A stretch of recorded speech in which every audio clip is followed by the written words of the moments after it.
Hey, welcome to Let's Talk Nation. I'm your man, Rod Love, and boy, hey, the General Attorney Greg Jackson. How you doing, brother? Once again, it's on, brother Love. You know how we get this thing started, man. How's this weekend for you this past Hey, weekend? man, this weekend, Greg, a lot of things going on, and I'm gonna rattle it off for you real quick. Yep. The brothers brunch, man, was just incredible. You know what? And how was that? It was, man. Hey, a matter of fact, I know he may not have on a suit, so we'll let him get a pass on this. Get his jacket on. Yeah, because I know he may not have a jacket in the room. But Doc Polite, give your perspective, and I know Doc going to grab his jacket real quick. But Greg, the brothers brunch, man, showed unity. You know what? If I had to be critical of anything, you know what I'm gonna be critical of? What's that? I want to see that same unity. In other places and spaces where it could be so useful, man, to move the needle. Yeah. You know, a gladiator was at the brunch. You know the gladiator I'm talking about, Attorney Greg Francis. Okay, yeah. And man, I mean that brother is inspirational when you hear and understand from whence he's come and what he's doing now. But the brunch was off the chain, Greg, in terms of unity among brothers. Then, Greg, do you pay any attention to the Kentucky Derby? No. Well, only when I know that there is a potential for a Triple Crown winner. With the last one that I watched being, I think it was American Pharoah. Okay. I think it was another one that came really, really close this last time. But that's the only time when I start to hone in and watch the horse races. Well, I got to tell you, man. Do you know brother Tony Glover? I do. Hey, Tony Glover, man. These guys are doing some innovative things, man, with social networking to bring people together. And man, I tell you, I hadn't seen so many hats, you know, with different brims and all that. Man, just incredible. And then something else that we'll talk about that took place Saturday. That evening that, I mean, I think is just off the chain for a community perspective. But Greg, hey man, I just had and I can't leave this out. My daughter went to the prom. Listen, I was going to ask you about that because I got a picture that came across my phone that I just recently saw, and the only question I got is how many shotguns you got? Well, you just bought a few new firearms. I might have to borrow some of those, man. But man, hey man, you know what, Greg?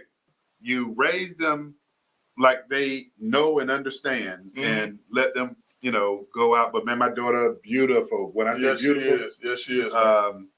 And she had a excellent time, man. And she'll be a senior next year. And you know, we just keep rocking and rolling. Doc Polite, I see you went and got that jacket on now, man. Can you answer Greg's question about the brothers brunch?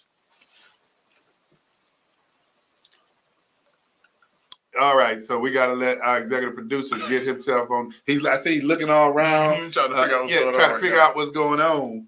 Man, okay. I got so many things going on. Y'all keep me on my toes over here. So there we go. All right. So let me tell you, Greg, you missed a nice event.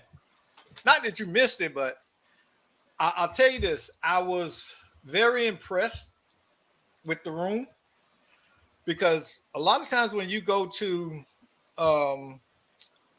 these type of events, what you experience is a lot of people peacocking, and none of that was present. What is the peacock? What is the peacock? It's coming to the time this year. This is coming just for show. Okay. Just showing off and talking about what they are member of. I get it. You know, okay, I caught up. Okay. Well, hey, you know, I break it down to the white meat. So, but anyway, our brother right there, he wowed the room. I got to give him that. He wowed the room because he addressed something from a perspective that I don't think that a lot of people in Central Florida have ever heard in that setting, and in presenting a cognitive plan to address some of the issues in the community. It was just an overall good feeling. Nobody was trying to outshine each other. It was a fellowship. You know, you met brothers there. It's the kind of thing that we can all gravitate to in regards to building a bench. Yeah, nice. and helping the community for real. You know, everybody. It was no egos there. Hey, Doc, and I don't want to move too fast. And I think Greg deserves to realize he's one of three that's been elected or appointed or to be one of the spokesperson. And Greg, one of the things that came from this is, and I don't even really want to call it the challenge, but I challenge 100 men to come together for a singular cause, to go down to the Orange County Commission chamber, right, to show themselves and stand up and be present, but also have three individuals that's going to be the spokesperson. And Greg, you were elected, man. I'm serious. Wow. And here's the plan. And Doc, if you chime in, because I articulated the plan. Greg, the tourist development tax dollars, we're not going to argue about it. We know that is relative to people staying in hotel rooms. That the tourists drive that. They create an economic engine in Orange County. Yeah. But here's something that I think separate and aside from the TDT tax that has nothing to do with it, but also it has everything to do with it. And that is to have the discussion about $1.25 surcharge on every ticket. And I'm not just talking about Campbell World Stadium. I'm talking about Dr. Phillips. I'm talking about the Harriet Ballet. I'm talking about even when you look at, and this is what I think is going to be the major pushback, but we broke it down, $560 million for the Orange County Convention Center expansion, $400 million for Campbell World Stadium, $56 million for Dr. Phillips. These are dollars that, again, separate inside the TDT. Right. Think about Campbell World Stadium. I'm going to just use that as an example.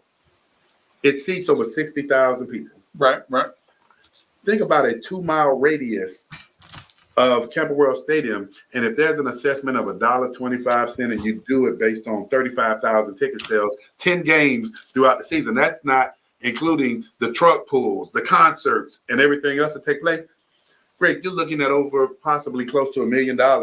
And if that money is earmarked specifically for a certain percentage of scholarships within that radius of those folk that need it the most, if that money is earmarked for small business microloans, if that money is earmarked for affordable housing development by the small business contractors, Greg, you are creating an engine that can benefit that. And that's just Campbell World Stadium. Think about Dr. Phillips. Think about these other venues that benefit from that without touching one dime or laying claim to one dime of TDT tax. You know, one of the things that I was thinking about that too is the economic growth that it could drive in those communities. Think about it. You're giving out microloans and people are able to grow small businesses. That's more tax receipts. That's more property taxes for Orange County.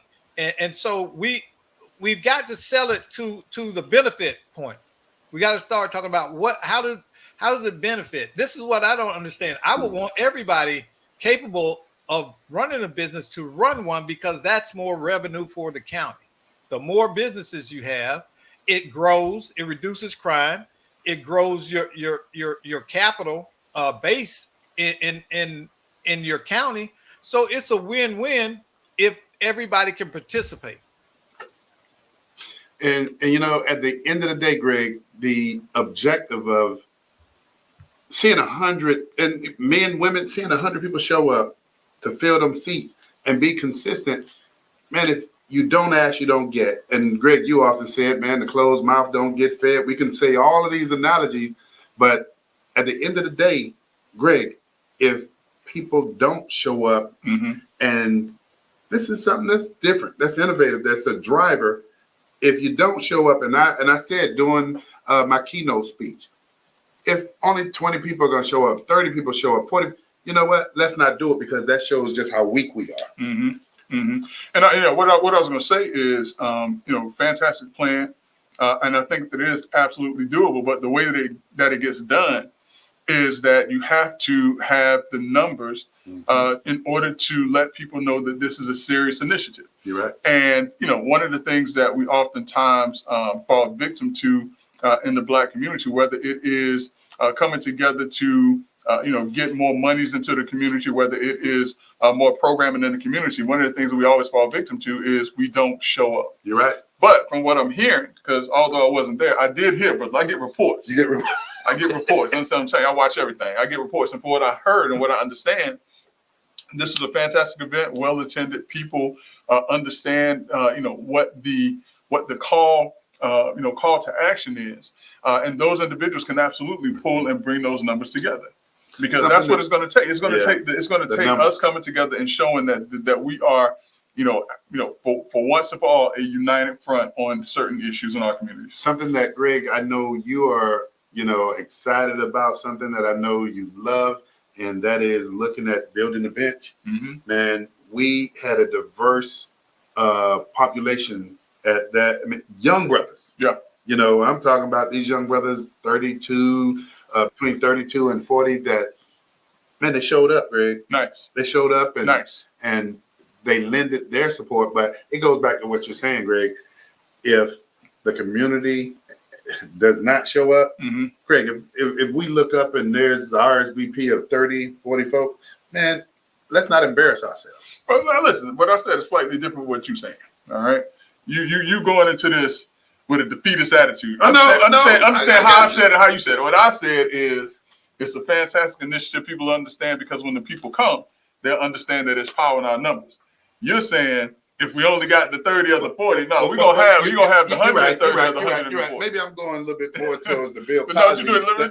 I'm trying to antagonize. No, what you're doing is you trying to put what other folks have done in the past on what you're doing. You know what I'm saying? You can't do that. You can't do that. What you got, Doc? Yeah, and it's funny that we got that subject, because this is what just happened just for this month. Can you guys see that on the screen? Yeah. Okay, Orange County tourist tax collections hit record 40 million in March. So just think about in March. Yeah. In March. That was just in March. So just think about what it is that's out there on a monthly basis that's coming into the Orange County. I know that covers the whole spectrum of tourism, but that's telling you that it's a valuable idea. Yeah, that's solidified that it's. But I hear what my partner is saying, and Greg, you're absolutely right. And I guess maybe I'm so accustomed to playing the bad guy that I want to push people. I want to antagonize. I want to criticize. Come on out so that we can fill that chamber with 100 folk or better, and let's move the needle. What they say about bees and honey? Oh, you're right. You're gonna track more bees or honey. So I'll go the other way around. We look forward to what we anticipate taking place. There you go. And we're going to let our voices be heard, but also what else I think will symbolize in that room is voters. That's right. Because that's what people understand. Yes. But listen, brother, before we get too much further down the road, we have to let people know that right now they are tuned in to two of the most influential voices in Central Florida on Monday night. Brother Love and Greg Jackson, the dynamic duo, guaranteed, Brother Love, to raise IQs 15 to 20 points, and on some nights 25 to 30. And Brother Love, if anyone wants to be a part of the conversation, what's that number that they can call? That phone number is 321-483-7002. Once again, 321-483-7002. I'm sure executive producer has it scrolling across the bottom of the screen. Great. People can look us up on. Wait a minute. You went too far. And once again, if you want to be a part of the night show, all you got to do is call 321-483-7002. Brother Love, let's get it on. All right. You're going to try to talk fast. I just want you to get a phone number. Hey, man. Hey, I'm excited about, man, what the future holds. I know I sometimes go in hard, but I'm excited about what the future holds. But Greg, man, let's go, man. Something else took place on Saturday, man. So listen, the reason why I was unable to make it to the Brothers Brunch is because I was hosting, I was emceeing the Apopka Progressive Seniors Prom, or the relaunching of the prom. And so it took where I had to actually be there a little bit early because some things were transpiring and they needed some assistance. Okay. And that's the only reason why I was unable to be at the Brothers Brunch, because, as I said, Brother Love, it was very impactful and it's very important for us to meet, get together, and push forward an initiative in the community. And when you talk about the numbers, Brother Love, So the Apopka Progressive Seniors, and we talked a little bit about this on the show. The Apopka Progressive Seniors is made up of individuals, seniors in our community, the older gems in our community. And so this club in Apopka, Florida, about 10 years ago, started having a senior prom. Man. And they would invite people to come out. And this thing has grown and grown and grown. It was over 400 people at one point in time. And then COVID hit. Mm-hmm. And so from 2020 until just 2024, there was no senior prom until this last Saturday, Brother Love. And although the location, the venue changed, a little bit smaller venue, the impact in the crowd was no less impactful. And Greg, we have to speak to the leadership Oh, of the absolutely. Progressive Seniors, man. I mean, hey, and once again, because there were so many things going on, I'm texting you saying, Greg, I am going to be late, man. But hey, I watch you do your thing, Greg, and man, just proud of how you navigated that. Over 200 and some odd folk there. Well, listen, Brother Love, that's what Let's Talk Nation is. You know what I'm saying? When Brother Love is one place and Brother Jackson's another place, or the General is another place, we still are Let's Talk Nation. Is that where And that dynamic duo deal coming in? Listen, whether we together or apart, we still the dynamic duo. And so, you know, you did your thing, you know, at the Brothers Brunch, and I happened to do my thing later on that evening. But it was no less impactful in both settings that we were. And now, the Apopka Progressive Senior Prom, Brother Love, as I said, over 200 people came out for this event. But let's talk about some of the people who are in the room. Oh, well, first and foremost, man, in his red and white. In his red and white. He looking like a captain. He went, hey, and that's the first thing I said to him. I said, hey, man, Nelson, did you join the Kappa fraternity? Hey, red shoes on, too. Yeah, man, he was to the nines on that one. I see my good friend, our good friend, Commissioner McMullen has tuned in. He's listening right now. Brother McMullen, you would have been proud of Brian Nelson in his crimson or his red and white on Saturday at the Apopka Progressive. Interesting you talk about Brother McMullen, because he was at the I know. I'm telling you, I get my reports. You man. get your report. I get my reports. But, Yeah. man, Greg, that room was just incredible, man. Yeah. Also, we had State Attorney Andrew Bain that was in attendance as well, man. At the Brothers Brunch. Yeah. And so at the Apopka Progressive Senior Prom, because listen, man, we can go back and forth on this now. In addition, we had a recently elected, first ever African American female elected to the Apopka City Chamber, City Council, Miss Nadia Anderson. She was in attendance. Yes. Also had the recently appointed Orange County Supervisor of Elections, Mr. Glenn Gelzine, who shared some outstanding news and some of the things that he's doing.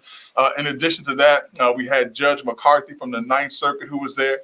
And we also, Brother Love, and I didn't know this, and I'm glad that someone pointed it out, we also had retired Chief Judge Bronson. Oh, I didn't know that. Okay. Judge Bronson was there. As a matter of fact, I announced it, but I went to his table. I told him, I said, I haven't had the honor and privilege of ever practicing before you, but I know of you. I know of your reputation. And I just wanted to thank him for his years and years of service. So, Well, Greg, you know, on the point, I want to kind of hit rewind a little bit, man.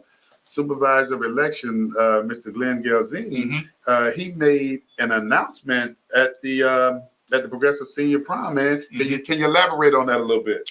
Well, and you know a little bit more than I do, because, you know, while he was talking, I had to get around and about. That's why I said, Brother Love, I need you up here, because you're part of the dynamic duo. You got to work the room, and I got to, you know what I'm saying? Absolutely. But he made an announcement about voter education, voter outreach. That's right. And one of the announcements that he made is, and I don't know if Orange County has codified the budget yet, but if codified, he's looking at organizations that are on the ground to actually get out and do voter education, get out and let people know what you need to do if you want your ballot to be mailed to you, what you need to do to early vote. I mean, just the whole gamut of things. And I do know and realize that they'll provide training for those organizations too. So that was exciting. But listen, though, what people need to understand, for the organizations who partake in this, they're real dollars to help to accomplish those goals.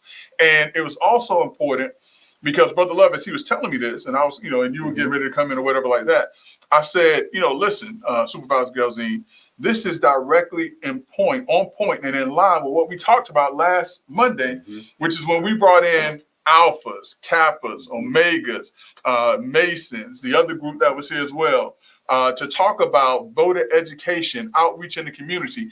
And so he said, like, listen, that's exactly the type of stuff that we're talking about. You're right. Greg, I'm glad you mentioned, the tangibles. And one of the tangibles is he talked about the fact that I guess his request is for $1 million. Mm-hmm. So this is real from the standpoint of actually having organizations that are interested in applying to actually get people out on the ground to educate them about, how do you go through this process? How do you inform people about their voting rights and things of that nature? But then something else he did, Greg, that I don't want to skirt over is he's increased the level of transparency. Mm-hmm. And I think the first ever that I'm familiar with, I don't know about you, but people actually were able to go on social media platforms to see the ballots being counted. That's right. I mean, That's right. Mr. Galzine, man, I mean, Greg, he is a game changer. No, absolutely. Absolutely. And so, I thank them for the work that he's done in a short period of time, and also what I believe that he's going to be able to do in the future. But here's the thing also, Brother Love, when we talk about these dollars coming back into the community, from what I heard from Brother Galzine and what I know of him, of his character, he's very interested in ensuring that these dollars hit the most impacted communities, i.e., Black and brown communities. And, it still strikes me, Brother Love, as odd that in 2017, 2018, $150,000 were put into the Hispanic community in order to attract and to increase voter education in the Hispanic community, but not a single dime was brought in from the Democratic Party to do those things. This is a Democratic initiative. And so Brother Galzine understands and recognizes that there's a lot of work to be done to educate individuals about, getting out to vote, even the time of when votes take place, in order to put monies into the community to educate those individuals. Because when we look at every single election, just about, Brother Love, we sit here and we are astonished at the number of people who don't actually come to the polls. You're right. And Greg, a lot of our conversation, and we've been, this is going well past 7 years. We often have conversations. We're not telling people who to vote for and things of that nature, but we're telling people, be familiar, be cognizant about your right to vote. That's right. Become familiar with the candidates. But what Glenn Galzine is doing, man, our supervisor of election, he's basically saying, I want to empower communities and get information out there so you at least know your rights to vote. That's right. And not just the candidates, but remember, a lot of times we have amendments and different things that are on the ballot that people aren't aware of. And so just being educated about those things and putting resources in the hands of organizations and groups that will help to educate voters about different things. I believe it was, I know we had Commissioner McMullen that was talking about this. I believe we had Russell Drake and also CJ Battle in the room. And that was one of the things they talked about. A lot of times people look at a ballot and they have all of these amendments and they don't know, what it is or where to turn. You're right. This initiative by the supervisor of election is going to help put the funds into the hands of organizations so that they can educate people about things that they're seeing on the ballot. You're right. I'm looking forward to it, man. And again, Mr. Galzine is just a game changer, Greg. Absolutely. So listen, though, brother, while we're talking about Orange County and what's taking place in Orange County, apparently the city beautiful and Orange County is growing beyond belief and measure. And so much so that the Charter Review Commission has actually supported and is recommending to the Orange County Board of Commissioners to increase the number of districts that we have. And Greg, you know what? I'm just not even going to hide it. I know that the population has grown. I think it was 1988 when the charter was created. But that was the last time that they had a review of the charter to expand or to increase the number of districts. And the population went from about 650,000 people to now 1.5, 1.6. Yeah. Right? Yeah. And so, Greg, I'm looking at this and, maybe it's just that, I'm one of those Jeb Bush guys and I want to control the growth of government. Okay. I was reading this article, man, and thanks to Dr. Polite, a woman who worked all her life over in Polk County was able to buy her home. And Greg, the property tax assessment, and we want our homes to grow in value, but the property tax assessment on this woman's home has really put her in a situation she can't afford to live there anymore. Right. And Greg, I say that with all due respect, when you look at the growth of government, it has to come from somewhere. Right. Well, the numbers were 174%, and from $2,400 a year to almost 5,000. Mm-hmm. Greg, people are really being priced out of their homes that they worked all their lives to get. And I know we're having a conversation about the charter review recommendations to the Orange County Board. Greg, how did that vote pan out? Well, what was the numbers on that? So, the recommendation to increase the district, the number of districts was passed or was approved 11-3. So it was pretty much overwhelming from the Charter Review Committee commission as to whether or not there was a need to expand the number of districts. And so going from, what is it now? Is it 6 districts? 6, yes. So going from six districts, to 8 districts. And so, one of the reasons why, and Brother Love, you can probably speak to this because, you had to deal with this more recently. But the fact that in each one of the districts, currently, there are approximately 250 individuals that each commissioner is technically responsible for, And so by adding 2 other districts and 2 additional commissioners, that number would go from 250 down to about 187,000. Yeah. And so that's one of the reasons to do it because, there's a lot of moving parts and a lot of things that takes place in communities. And how many times would you be in your local grocery store or just walking down the street or just somewhere in the public, and someone, when you were commissioner, would come up to you and just all of a sudden just start telling you about all the problems they have in there? And you get that. But Greg, here's the other part. And I like this conversation because we're talking about going from approximately 250,000 individuals to going down, if this is accepted, to 187,000. Here's another interesting point in case, Greg.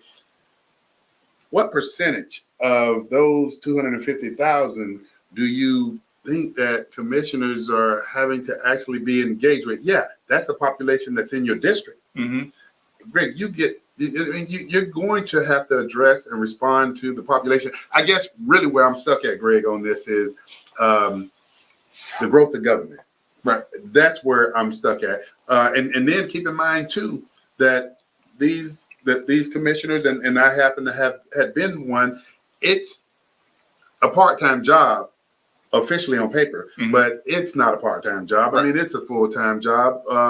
And I don't know what the salary is now, but the salary went up when I was there. I think it was about $85,000. Right. The salary has gone up. I think this took place maybe a couple of months ago. So, you're probably talking maybe close to $100,000 now. But again, Greg, I do believe, man, that. Now wait a minute, because I'm confused with where you are on this, first of all. Because now you keep talking about the expansion of government. Mm-hmm. Now you saying, am I hearing coming out your mouth and your pearly white teeth? Yeah, tell me. That you are opposed to absolutely the expansion. Absolutely. Really? Absolutely. So now how do we address the increase in population with one person having to take on the issues of 250,000 people versus 187,000 people? Let me ask you. Yeah. When you give the whole number of 250,000, are you dealing with 250,000 as a commissioner representing you? Yeah, you represent that 250,000. Right. How many people are coming in your door? It is a demanding. Don't get me wrong. It is a demanding job, and it's on paper. It's supposed to be a part-time job. It's not by any means. But Greg, I also will say to you once again, I'm opposed to it for a number of reasons, but my primary reason of being opposed to it is growth of government. Oh, because it's something that you didn't mention. Right. Something that you didn't mention. And let's go ahead and put it all out there. In 1988, it was about $1 billion budget at the time. Now closer to maybe 7 some odd billion, getting close to $8 billion. But now, isn't that an indication of the need for more commissioners or more individuals representing this? Because that and help me on this now. To go from 1 billion to 6 billion means that you have more infrastructure, more public safety, more public works, and more of those issues to take into account that you didn't have in 1980. You're absolutely correct. And I don't know if Doc has this information. The projections to increase by 2 more commissioners was anywhere from about $3 million to possibly $4 million. And of course, you're talking about staff, infrastructure for staff, commissioners, salaries, benefits, retirement. Yeah, you're talking about that. But then I saw this other report when you talk about public works and things of that nature. Right. You can potentially be talking about anywhere from $200 million on up for that. So my question would be, is that an additional property assessment on taxpayers? One. Okay. Two, if it's not, is that money coming out of the treasury that's in reserve? I don't know. But if it is coming out of a treasury that's in reserve, then would taxpayers, would they be deserving of a tax break on their property tax bills? Probably not. So Yeah, probably not. So when you say probably not, if there's a level of reserves to that extent, every year, and I know you read your property tax bills like I do, they're going up. Yeah. If you have a level of reserves to that extent, Greg, have you ever seen them just like streamline or baseline for a year or two? No. So No. So But now, you know, the other part of it too. I mean, when you say going from 621 million people to 1.5, 650 650 50,000 people, right? Yeah, to to 1.5 million people. Okay, that means that you have more taxpayers okay. that will put monies into that. So that's why Well, let's also get- your let's budget get- is $6 billion. Let's get an example of what other municipalities in the state of Florida. See, now we ain't gonna do this. We ain't gonna do this tonight. We ain't gonna do this tonight. Come on, we know this information. We know this information. But see, now you comparing. So let me tell you this, and where Brother Love is going with this, I know exactly where he's going with this. If we look at some of the other larger municipalities that have some of the larger boards, we're looking at places like Broward County, all right, that has 9 commissioners. We're looking at places like Miami that has 13 county commissioners. And obviously, when we look at those towns and those cities, we see the issues that comes with having a board so large with so many individuals on those Say the boards. word bureaucracy. Yeah, I mean, listen, it is what it is. But now, my counter to that, Brother Love, and I don't know how many of our faithful listeners and fans we have down south, but down south is a different animal, Brother Love. I agree. They I will they agree. do things different. They are different. Matter of fact, you know, here in the city beautiful, I don't even like trying cases against Miami lawyers. Anytime I come up against a Miami lawyer, Brother Love, my whole countenance changes. I ain't laughing, I ain't smiling. I'm all about because it's different. And I'm assuming now, and I could be wrong, and I probably am wrong, but let's just assume for the sake of argument that I'm not wrong. I'm assuming that because Miami is what Miami is, those issues are unique to Miami. And that if you do have a larger commission to take on the growth that's taking place, that you're not going to have those inherent issues with, and listen, I'm not saying this is happening. I'm just saying, for instance, misuse of funds and different things like that. Well, Greg, here's what I will say. The beauty of this is that the Charter Review Committee makes its recommendation to the commission, and the commission could vote to approve it. But the absolute beautiful thing about this is that it goes on to a ballot initiative. That's right. And voters get a chance to have their voices heard on November 5th of 2024 to make a determination if that's what we want as voters. Now, listen, for me personally, Brother Love, I don't, to your point, to an extent, I don't see how adding another commissioner affects me one way or the other. Because I'm not running and going to, you know, to the commissioners and things like that in the way that I think that they think people would. And I believe that you're right. It sounds like it's 250,000 people in each district because it is, but they're not really and truly surfacing 250,000 people. Case in point, Brother Love, for, you know, a current commissioner in District 2, she focuses on certain areas.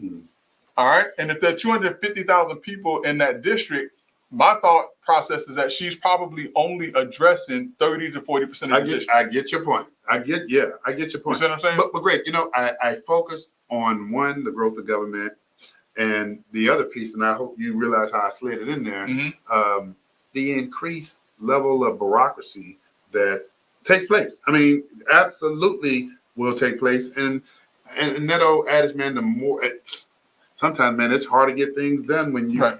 you have that many folk at the table. But then again, and I'm gonna say to your point, constituents have a right to have representation.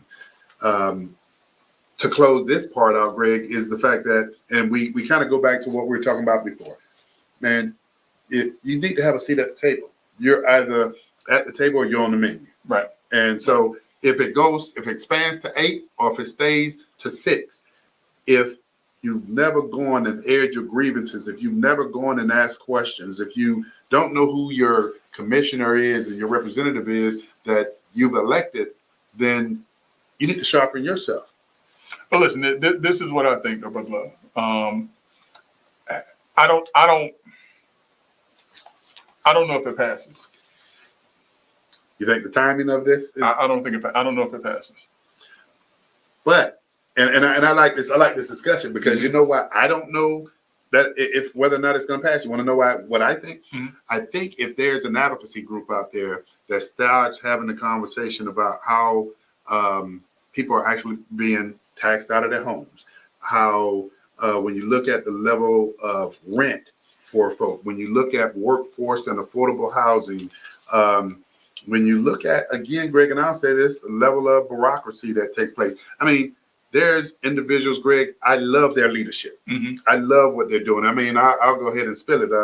Mayor Demings, man, I like what he's doing. I mean, and it's very, very diverse. Mm-hmm. You're looking at public safety. You're looking at transportation, but you're also looking at what is it going to take to continue to help people afford homes and things of that nature. I like what he's doing. But Greg, I also, man, and just say it's that conservativeness in me that I want to limit the growth of government. I want to limit levels of bureaucracy. When I look at the private sector, when the economy shrinks, mm-hmm. when the supply and demand changes, you see layoffs. Mm-hmm. You see businesses impact. We're seeing businesses close down, man, unfortunately, every day. Branded businesses that have been in existence, man, for decades. What I have not seen is when you look at the external factors, when you look at the private sector, I've not seen, Greg, I've not seen a reduction in the growth of government. Well, brother, and listen, I know you want to put a pin on this, but when you talk about the people that don't want to see this done, the counter to that, though, mm-hmm. is going to be the individuals in those areas where I say that a lot of times the commissions are only able to get to 30 to 40% mm-hmm. of the populace in their district. That other 60 to 70% who feels that their voice aren't being heard. And that's going to be the group that says we need someone that's going to address our needs as opposed to someone that is up in this area. And because they know that they get more votes out of this area, they're going to focus more on that area. It's almost the same argument as the argument in Apopka for single member districts. Mm-hmm, mm-hmm. We want someone who is going to address our specific issues and needs. And so that's why for me, it's kind of up in the air for me, because if this group is large enough that feels that their voices aren't being heard, then they're going to be the ones that should come out and say, we want that extra representation because that's more of a chance for our little group or segment to be heard. But the problem is too, though, the ones in the areas that I think that it would be most effective are the ones who traditionally don't come out to vote. Don't come out to vote, but great, you know, and we're gonna hold that pen because you bring up an interesting point when we talk about level of accountability as it mm-hmm. relates to representation. When you look at communities that are looking at annexation into smaller municipalities, mm-hmm. so mm-hmm. you leave 160. I mean, you leave an $8 billion. I like how you word that in there. I see what you're doing. But I think this is only fair. Yeah, no, I'm with you.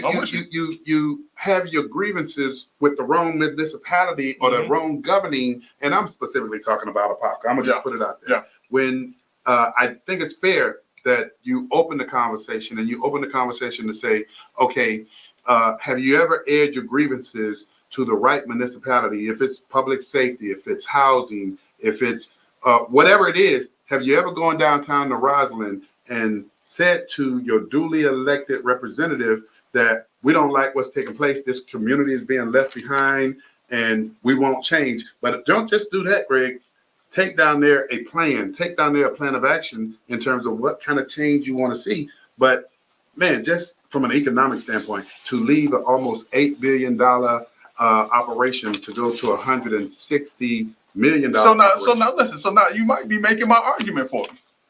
Because what happened? Why you shaking your head? You shaking? You ain't even heard me. You up there shaking your head. Because I know where you're going. Because listen, what if the redistricting of that area encompasses those areas that want to be annexed into a $160 million outfit versus being in an $8 billion outfit, but they now have representation that's listening to their specific needs? What if that area takes up, let's just say it's South Apopka, through to the Oakland area, down Pine Hills and those areas right there, and really and truly focuses in on those areas. Okay, and I'm not going to argue for or against the annexation. What I will say this to you about, you are airing grievances about what's not happening. Have you ever taken note? And you made my point too when you talked about a specific district that is representing a certain geographic location. But you need to go downtown to the rightful authorized elected official and say, here's what I got a problem with. Here's the solution to that fix. But here's what I don't think. This is what I think people are afraid to say, Brother Love. And that's why, we have this platform, because we can be fearless in what we say. Really and truly, I think the issue, since we're talking about annexation, we're talking specifically about South Apopka, I think that really and truly, it's not an issue of annexation in the purest sense of the word. I think it's an identity issue. An identity issue. That's what I really elaborate on that a little bit. Greg. Because when anyone talks about the annexation of South Apopka into Apopka, it's not the argument of resources and things like that. They don't really understand, because like I say, they don't understand where the money comes from. Their thing is, there's a North Apopka and a South Apopka, and we feel like we're not Apopka. It's more of an identity issue than it is a resource issue, while I do believe that more resources should be pumped into the area. And so I think that if they move away from the identity aspect of it, we want to be seen as Apopkins, just like you're seen as Apopkins, because you are. You are. You know what I'm saying? And so I think that if they move away from that, they will see the benefit of remaining in an $8 billion or under an $8 billion umbrella or a $6 billion umbrella. And I love the idea, Greg, and we had this conversation years ago. You and I was having a conversation that there should be one Apopka, that everybody should be able to flourish. But again, Greg, I will go back and say, man, if you ask that audience how many people have ever been downtown to Roslyn to air grievances about levels of neglect that we know have taken place. You can probably count it on two hands. I'm not going to say one. I'm going to be fair. You can probably count it on two hands. On two hands. So Greg, I don't know, man. I don't know how. Do we need to continue to beat this horse? We're gonna have to, because it's going to be on the ballot, and that's going to be an issue that people are going to be interested in, and and understanding the benefits or the pros and the cons of it. We have to talk about it, because people have to know what this means or what it may not mean. I mean, you see it from a certain way because you dealt with the government side. I see it from another perspective as well. People, that's how, Let's Talk Nation learn. That's why this is one of the smartest audiences on Monday night. So since we talk about municipalities, Greg, there's another municipality that has an election coming up, I believe, May 21st. May 21st. And Brother Love, you're talking about the city of Orlando, the special election that is precipitated upon or due to the fact that the District 5 commissioner was recently suspended by Governor DeSantis due to allegations of fraud, elder abuse, or elder exploitation.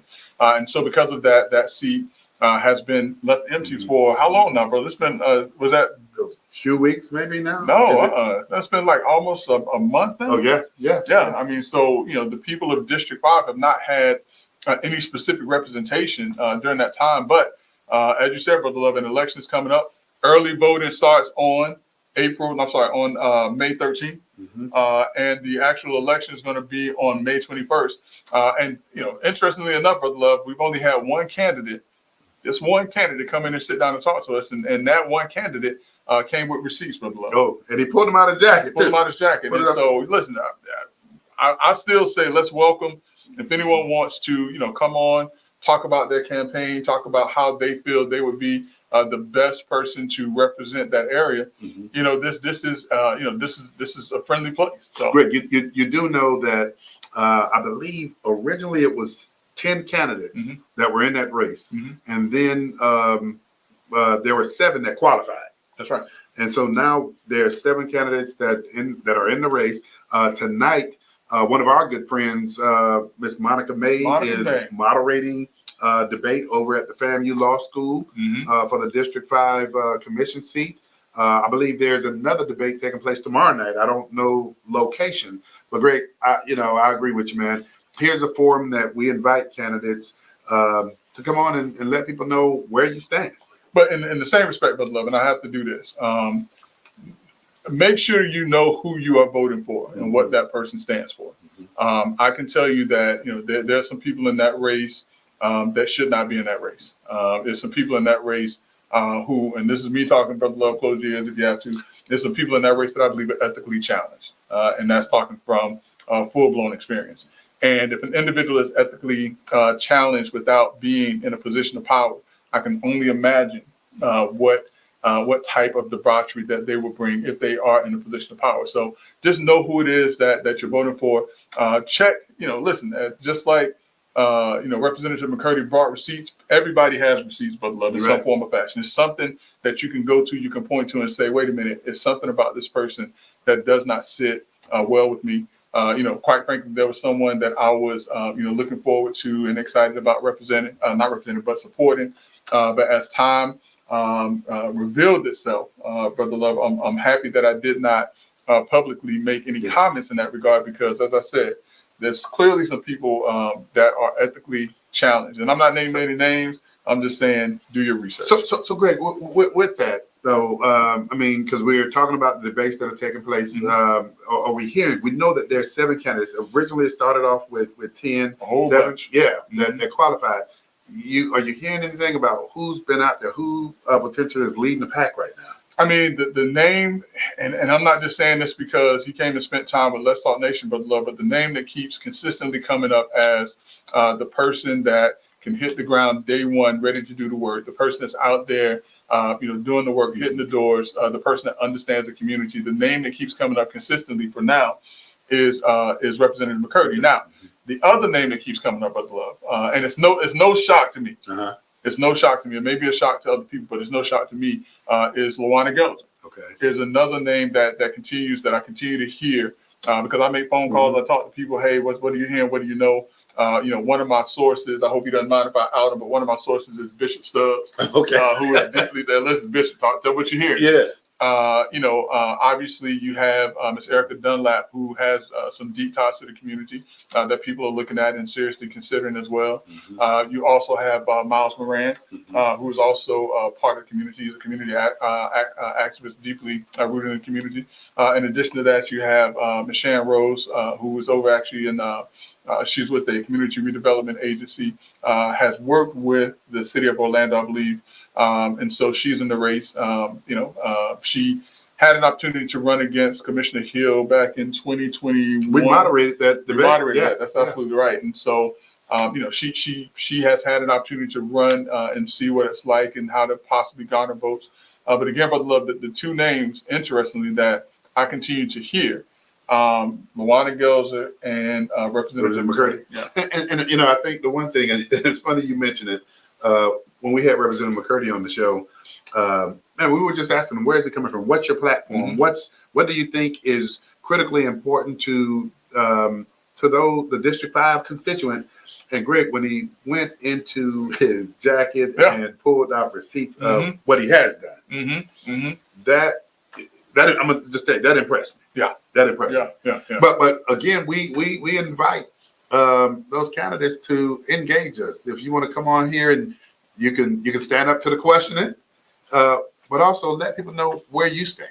That's right. That's right. I mean, listen, man. This is a great opportunity. When I ran for public office, Brother Love, I always look for opportunities to gain earned media. And earned media is where you're not paying for it, but you have a chance to get your voice and your message across to a large number of people. So I mean, listen, brother, I ain't speak Spanish when I was on Spanish stations, Spanish radio stations, everywhere, because I had a custom jacket, Brother Love.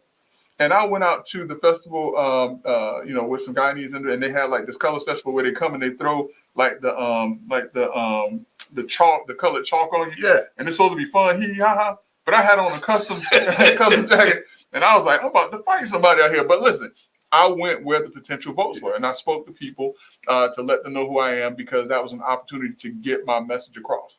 And so, listen, if I would have had this opportunity when I was running to talk to as many folks as people can talk to on this platform, I would absolutely be jumping on the Well, shit. something I think that people have learned from, though, Greg, is I remember when it was left up to you and I Don't do to that. tell other people's story. Don't do that. And when some folk listen to us telling their story, they start calling and say, "Hey, you mind if I come in, because I need to correct the Right. Come on in.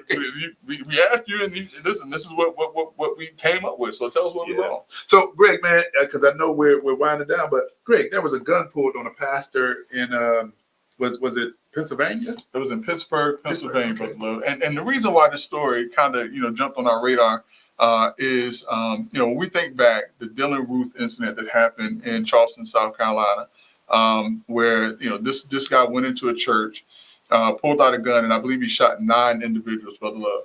And at that time, there were a lot of churches, a lot of individuals who were on high alert. There were safety programs that were implemented, safety programs that were contemplated in order to keep these soft targets safe. Schools, shopping malls, coliseums, churches, these are soft targets where typically people walk in and they feel as if there's no one there that can stop them from committing serious, heinous acts of bodily violence, i.e. with the gun. And so this story, Brother Love, when it came across where, this 26-year-old kid by the name of Bernard Polite, no relationship to our Dr. Polite, walked into a church, pulled out a gun, pointed it at a pastor who was probably no more than 10, 15 feet away, and pulled the trigger. Thankfully, the Lord was with the good Pastor Germany. That was his name, Pastor Germany. The Lord was with the good Pastor Germany because the gun jammed, and so there was no projectile that came out of that firearm on that day, thank goodness. But this is something where, again, Brother Love, we have to remind, because we do too much work with our brothers who are of the cloth. We have, Bishop McCray. Yeah. We have, Hezekiah Bradford. Pastor King. Pastor We could keep King, going on. Pastor, we go down the list, and we have so many individuals that we look to and that we call on that support us. That when we think about it, they are potentially in danger every single time they step up at the podium to give the word. But Greg, also mentioned the man that was found fatally shot at this Polite. Yeah. So the guy who went to, and I don't know what the issue you have with the pastor. Hopefully it'll come out in days to come, so that people will know, because hopefully the pastor won't mess with the man's wife. That's what I'm hoping, because that's what I'm hoping that whatever it is, let's just hope that he had a real reason to go. But he shouldn't have done it anyways. But so the police, when they went to this guy's home after they arrested him, they found that there was someone in his home that had been fatally shot. So this guy meant business, Brother Love. Yeah. He meant business. And so when he pointed that gun, he wasn't pointing it just for the sake of just saying, hey, look what I got. He was pointing it with the intent to pull that trigger and to kill that pastor. And to your early point, man, when you talk about Bishop McCray, when you talk about Pastor Bradford and everybody, this kind of goes on the wings of being a community pastor and being engaged in the community and being active in the community. And these folk are doing some great work, man. Yeah. So listen to all our pastor friends out there. Even Representative Bankson. He's a pastor also. Saberos. But Greg, listen to his church. But do you believe that there needs to be, because law enforcement, when we saw some of these crises take place with churches around the country, law enforcement, man, is and continue to be a great partner. They started communicating even more with places of faith and looking at their structure and looking at their protocols. I know that there's some churches that you and I are familiar with. They started posting people in the parking lot so that they had eyes everywhere. Listen, I don't know if you all remember Let's Salt Nation, but it wasn't too long ago that I was sitting in church and law enforcement came in and cleared out our church because there was a bomb threat to our church. And so these things are very real. And the point that we want to make to our friends who are pastors who are, of the cloth. If you don't have, please get and put in place a safety protocol or safety plan. So if something like this happens, you know what actions to take, because it's some crazy people out there. Right. And the church, the doors of the church is not stopping them from coming in. You're absolutely correct. So Well, great, man. What are some of the other updates? I hate to kind of press the pedal here, man, but any updates on the trial, the global trial that's taking place? Everybody's interested in. listen, so the trial you're talking about, Brother Love, is the hush money trial involving former President Trump. And we're now 2 weeks into that trial. There has been some very interesting testimony that's come about. Some of the testimony from a former publisher of how do I say this? Like the Examiner, that whatever the Examiner and that stuff was back in the day, and talked about how when there were bad stories about Trump, how they worked to suppress the story. But I don't know if that's against the law, Brother Love. I don't know if that's against the law. The real issue, though, is if he used campaign funds in order to pay off Stormy Daniels. And the star witness for the defense, for the prosecution, is Trump's former lawyer, who's coming in and saying that he knew about some payments that went to Stormy Daniels to, because of some indiscretions, whatever the case may be. But that's what the case is about. Yeah, but Greg, do you think people are really interested in that versus, I mean, folk that I'm having discussion with, they're saying they're more interested in the case out of Georgia when you talk about votes. So the voter suppression issue, Fani Willis, which, Brother Love, I don't know where that case is going. Remember that the judge in that case ruled that Nathan Wade had to be removed from the case, either him or Fani Willis had to be removed from the case because of the showing of impropriety or conflict. I haven't heard a whole lot about that case since then. That has taken over everything. Yeah, right? So I don't know if that case is going to be dismissed, because apparently there has been another motion to appeal the fact that the judge did not remove Fani Willis. And so the appellate court, to my understanding, is going to hear whether or not Fani Willis should be removed. And if she is removed, that entire case may go away, because nobody wants to take that case up. But with this hush money case, this is where I thought you were going with this. The thing that I think more people are interested in is the impact that this trial is having on this election. I mean, right now, you literally have not just a former president, which that's his story in and of itself. But you have the leading candidate of the opposition party, of the party that's in power right now, who is under trial for allegations that, for the most part, most legal scholars are saying he shouldn't even be in trial for. And so a lot of people are saying, is this the Democratic Party weaponizing the DOJ in order to suppress a political opponent? Greg, when are they anticipating this trial being concluded?